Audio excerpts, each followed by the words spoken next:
Black and white தமிழர்களுக்கு அன்பான வணக்கம். நம்மோடு திராவிட முன்னேற்ற கழகத்தினுடைய செய்தி தொடர்பின் மாநில துணைத் தலைவர் ஆண்டாள் பிரியதர்ஷினி இணைந்திருக்காங்க. மேடம் வணக்கம். வணக்கம். தமிழை விடவும் 22 மடங்கு அதிகமாக சமஸ்கிருதத்துக்கு நிதி ஒதுக்குறாங்கன்னு முதலமைச்சர் சொல்கிறாங்க. இதே யூபி அரசில் இதே மாதிரி தான் பன்மடங்கு ஒதுக்கியிருக்காங்க. அது டேட்டாவோட அண்ணாமலையே சொல்கிறாரு. 2006 2014 வரை 8 ஆண்டுகளில் 675 கோடி சமஸ்கிருதத்துக்கும் தமிழுக்கு 75 கோடி தான் ஒதுக்கி இருக்காங்க அப்படின்னு. அப்ப என்ன பண்ணீங்க? ஏன் கேட்கல? தமிழை அவர்கள் 2ஆம் தர மொழியாகவோ 3ஆம் தர மொழியாகவோ நடத்தல இல்லை, இழிவு பண்ணல இல்லை. செம்மொழி அந்தஸ்தை கொடுத்தது அந்த காலம் தானே. செம்மொழி அந்தஸ்தை கொடுத்து அந்த நிகழ்வுக்கு ஒன்றியத்திலிருந்து அத்தனை உச்ச நட்சத்திரங்களும் வந்து சேர்ந்தார்கள், வந்து கொண்டாடினார்கள் தமிழைங்கிறத நீங்க மறுக்க முடியுமா? ஆனா இப்ப என்ன நடக்குது? ஹிந்தி திணிப்பு அதிகமாக நடக்கிறது. அதன் மூலமாக சமஸ்கிருதத்தை உள்ளே கொண்டு வரணும்னு பள்ளிக்கூடங்களில் இருந்து சிதம்பரம் கூட நடத்த. ஆமாமா, ஹிந்தி டே எல்லாம், ஹிந்தி திவஸ்ங்கிறது, ஹிந்தி பக்கோடான்னு தூர்தர்ஷன் ஆல் இண்டியா ரேடியோல நாங்களும் பின்பற்றிட்டு தான் இருந்தோம். அதெல்லாம் நமக்கு நல்லாவே தெரியும். அதை பற்றிய கேள்விகள் எல்லாம் நான் எழுப்பினவதான். அதனாலதான் என் தலைக்கு மேல எப்பவுமே கத்தி தொங்கிட்டு இருந்தது. அதுவும் எனக்கு நல்லாவே தெரியும். எனவே அந்த மாதிரியான சிந்தனை அது நம்முடைய அண்ணல் அம்பேத்கர் அரசியல் சாசனத்தின் மூலமாகவே உருவாக்கி வைத்திருக்கிறார். ஹிந்தி என்பதற்கு நாம் இப்பொழுது தூரம் முன்னிலைப்படுத்தணும் அப்படிங்கிறது. ஆனா ஹிந்தி திணிப்பு என்று வரும்போது அதற்கு எதிராக முதலில் குரல் கொடுத்தது தமிழ்நாடு தான், எங்களுடைய திராவிட முன்னேற்ற கழகம் தான்ங்கிறதே நீங்க மறுத்திட முடியாது. கடந்த ஆண்டு மட்டும் 11 கோடியே 68 லட்சம் ரூபாய் சமஸ்கிருதத்திற்காக தமிழ்நாடு அரசு செலவு பண்ணியிருக்கு. எதுக்கு செலவிட்டிருக்கீங்கன்னு அண்ணாமலை கேட்கிறாரு. யார் கேட்டது? அண்ணாமலைன்றீங்க. அண்ணாமலை என்பவர் மிகப்பெரிய புழுகு மூட்டை அப்படிங்கிறது நம்ம எல்லாருக்குமே தெரியும். டிஎம்கே ஃபைல்ஸ், ஏடிஎம்கே ஃபைல்ஸ், அப்புறம் ரஃபேல் வாட்ச், அப்புறம் ஏரோப்ளேன்ல அந்த எமர்ஜென்சி கேட்டை திறந்தது, இப்படியாக நிறைய கதைகள் இருக்கு. ஒவ்வொன்றுக்கும் அவர்கிட்ட பதில் கேட்டோன்னு வைங்களேன், நீங்க யாருங்கன்னா வாங்க வாங்க முதல்ல உங்க முகத்தை காமிங்க, நீங்க இந்த அறிவாலயத்திலேருந்து வர்றீங்களா அப்படின்னு கேள்வி கேட்பவர் மீதே திருப்பி விடுவாரே தவிர அவர் இதுவரைக்கும் அவர் சொல்கின்ற எந்த தகவலுக்கும் பொருத்தமான அல்லது நியாயமான சரியான தரவுகளை கொடுத்ததே இல்லை. அதனால அவர் ட்வீட்ல ஒன்ன போடுறாருல, அது முற்ற முழுக்க பொய் அப்படிங்கறத நீங்க நினைவுல வச்சுக்கலாம். அதனால இந்த மாதிரியாக இல்ல, ஒரு மொழிக்காக நம்முடைய தமிழ்நாடு அரசு செலவு செய்திருக்கிறது அப்படின்ற ஒரு நல்ல சிந்தனையில் கூட நாம் அதை எடுத்துக்கொண்டாலும் அதிலும் எந்த தவறும் இருப்பதாக யாருமே சொல்லிவிட முடியாது. காரணம், ஒன்றிய அரசு திரும்ப திரும்ப நீங்க சொல்றீங்கல்ல 2008 இருந்து இவ்வளவு கொடுத்திருக்காங்க, 2006 இருந்து இவ்வளவு கொடுத்திருக்காங்கன்னு. நீங்க எதை சொல்லி வந்தீங்க? இந்தியாவில் ஆட்சிக்கு காங்கிரஸ் அரசை போல் நாங்கள் இருக்க மாட்டோம்னு தானே சொல்லி வந்தீங்க. அப்ப திரும்பவும் காங்கிரஸ் பண்ணிச்சு, அப்ப நாங்களும் அதையே பண்றோம்னா நீங்க எதுக்கு காங்கிரஸோட டூப்ளிகேட்டா, காங்கிரஸோட ட்வின் பிரதரா பிஜேபி? காங்கிரஸ் பண்ண தவறுன்னு நீங்க எதை நினைக்கிறீங்களோ அதை மாத்தணும்ல. அது மாதிரி பண்ணலையே.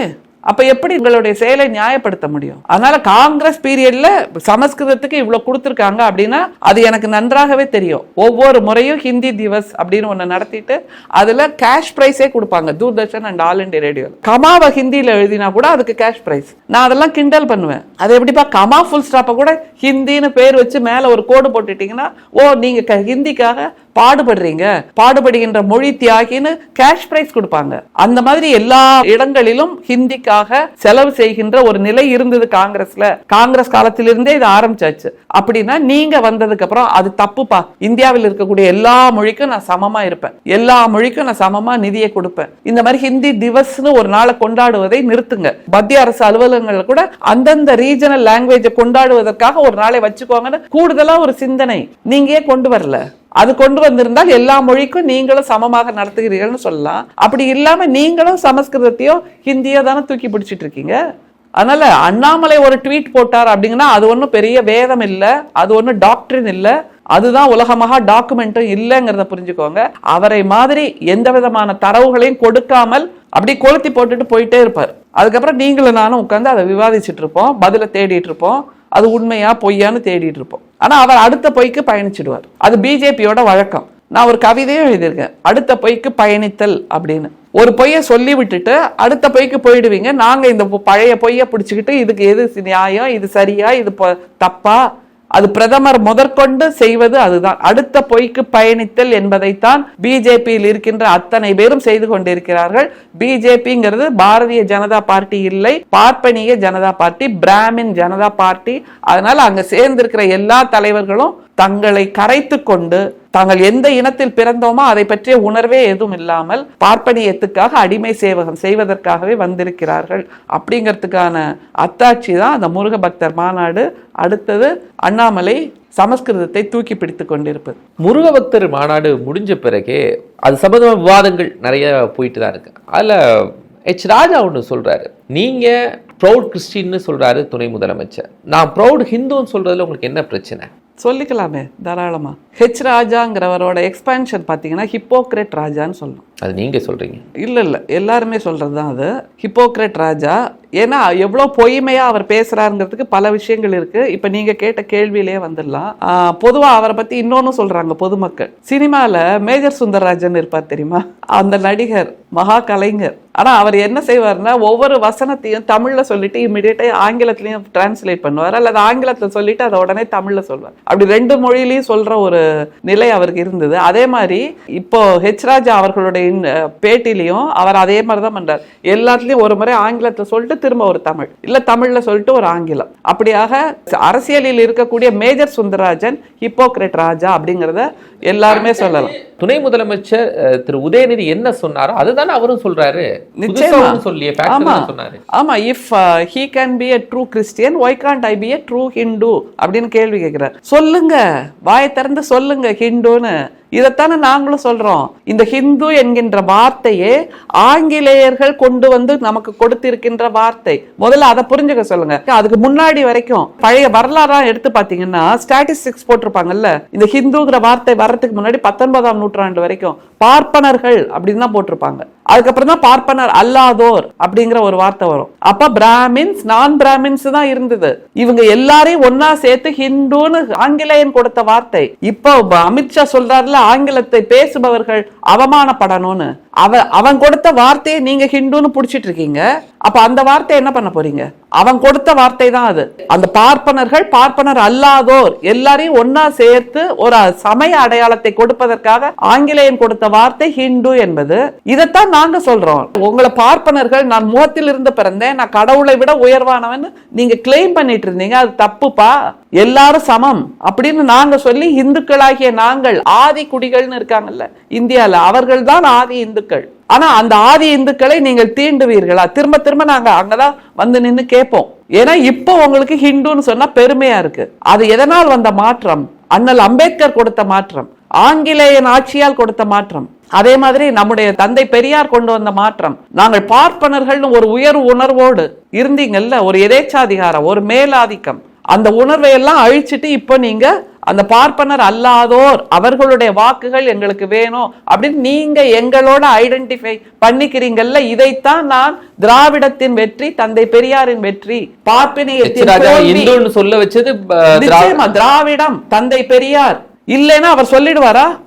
ராஜா சர்மா சொல்லிடுவாரா? நான் இந்துன்னு சொல்லுவாரா? இப்ப இப்படி கேளுங்களேன், நீங்கள் பார்ப்பனரா பார்ப்பனர் அல்லாதோரா அப்படின்னு அவர்கிட்ட போய் கேளுங்க. நீங்க ஹிந்துங்கிற வார்த்தையை விட்டுருங்க, அவர் என்ன சொல்வார்? ஐ எம் ப்ரௌட் பிராமின்ங்க, என்ன நீங்க பேசுறீங்க அப்படிம்பாங்க. சரி, இந்துக்கள்னு கிளைம் பண்றாங்கல்ல, எங்களை எல்லாம் ஒன்னா சேர்த்துக்கிறதுல அவ்வளவு துடிப்பா இருக்காங்களே. காஞ்சி சங்கர மடத்துக்குள் பார்ப்பனர் அல்லாத இதர இந்துக்களை அவர்கள் சரிசமமாக நடத்துவார்களா? அப்ப நாங்களும் இந்துக்கள் தானே, கருவறைக்குள்ள நாங்களும் போய் பூஜை பண்ணலாம்ல, எங்களை விடுவாங்கல்ல. சட்டம் வந்தாலும் அவங்க சட்டத்தை மீறிதான் அங்கே இந்த அனைத்து சாதியினரும் அர்ச்சகராகலாம். அவங்களெல்லாம் கருவறைக்கு வெளியில தான் நிக்க வச்சுட்டு அவங்க வேடிக்கை பார்த்துட்டு இருக்காங்க. கூட்டிட்டு போக வேண்டியது அமைச்சர் சேகர் பாபுடைய கடமைன்னு சொல்றாங்களே. ஏன் சட்டத்தை உருவாக்கி அந்த வேலை வாய்ப்பையும் அந்த இளைஞர்களுக்கு பெற்றுக் கொடுத்த பின்பு அங்கே அவர்கள் எதேச்சாதிகாரம் செய்கிறார்கள். ஒவ்வொரு கோயிலையும் போய் நம்முடைய அண்ணன் சேகர் பாபு இளைஞர்கள் கையை பிடிச்சு உள்ள கூட்டிட்டு போவாரா? ஒரு சட்டத்தை மதிக்கணுமா இல்லையா? சட்டத்தை மதித்து அந்த இளைஞர்கள் வரும்போது, அனைத்து சாதி அர்ச்சகரும் வரும்போது உள்ளே விட வேண்டியது நீங்க தானே. நீங்க விட மாட்டீங்க. ஆனா சேகர் பாபா அண்ணன் கொண்டு போய் விடணுமா ஒவ்வொருத்தரையும்? அதிகாரம் இருக்கு. அதிகாரம் என்பது வேறு. ஆனா மனிதாபிமானம் இல்ல அந்த பார்ப்பனர்கள்ட்ட அதிகாரம் இருக்கு. அதனாலதான் நாங்க சட்டத்தை உருவாக்குகிறோம், அனைத்து சாதியினரும் அர்ச்சகராகலாம். உங்கள்ட்ட மனிதாபிமானம் எங்க போச்சு? கடவுளுக்கு பக்கத்திலே இருந்து வேதம் சொல்லுகின்றீர்கள், அவ்வளவு தூரம், அவ்வளவு ஆசார அனுஷ்டானம் ஆகமம் எல்லாம் பேசுறீங்க. ஆனா உங்கள்ட்ட நீதி இல்ல, நியாயம் இல்ல, நேர்மை இல்ல, மனிதாபிமானம் இவங்களை கொண்டு போக முடியல. மேல்பாதி கோவிலுக்குள்ள திருமாவளவனை கூட திரு சேகர் பாபுவால் அழைத்து செல்ல முடியலையே. அந்த மாதிரியான கட்டமைப்பை தானே நீங்க திரும்பவும் கொண்டு வரணும்னு நினைக்கிறீங்க. இந்த மாதிரியான கட்டமைப்பிலிருந்து நாங்கள் மீண்டு வந்து விட்டோம். அந்த மாதிரியான பிரச்சனைகளை தூண்டி விடுவதும் பார்ப்பனர்கள் தான், தூண்டி விடுவதும் இந்த இந்து முன்னணி.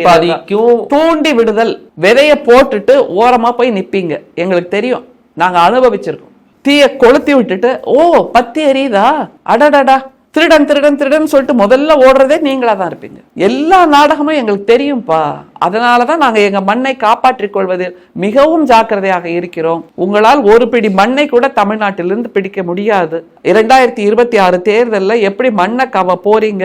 அதுவும் முருகன் என்பவன் அசுரர்களை சூரசம்ஹாரம் செய்வான். பிஜேபி என்கின்ற அசுரர்களை சூரசம்ஹாரம் செய்ய போகின்ற ஒரு தேர்தல் தான் 2026 அப்படிங்கிறத பார்க்க போறீங்க. நிறைய கருத்துக்களை பகிர்ந்து கொண்டிருக்கோம்.